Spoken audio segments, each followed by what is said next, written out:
this is an inflection point on our democracy and our country.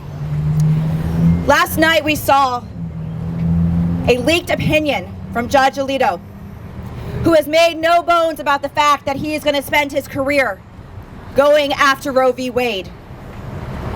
And so that's why we gather here today, to speak up, to have our voices heard. I am here to say that it is time to make a stand. It is time, when our rights are being ripped away from us, to take that stand in the streets. And that's why we're here today in front of the symbol of freedom. The draft decision to overturn Roe v. Wade that was leaked to the press last night was a window into a potentially dark future. But it is just one possible reality. Those of us gathered here today can forge a different reality. Now, sadly, we knew this moment was coming. In 2006, I and others sounded an alarm that right-wing extremists were coming to take our rights away.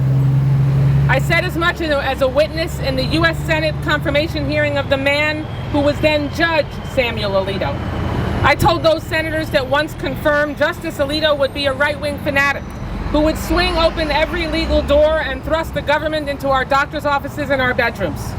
I warned them that Alito and his band of extremists would do all they could to dictate our most intimate family decisions. They would barge right into our bedrooms, which they are on the precipice of doing. They would try to tell us when and who we could have sex with, how and when we could choose to have a family.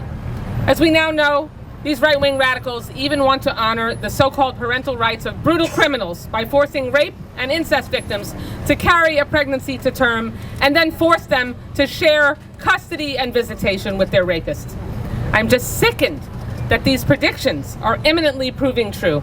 And as many of you know, I am a mother of 2 young adult daughters. Throughout their whole lives, they grew into young women, knowing that they had this basic constitutional and human right to control their own bodies. And now that may be gone. I barely slept last night. I've seen a lot of political upheaval in my career, but I could not rest last night.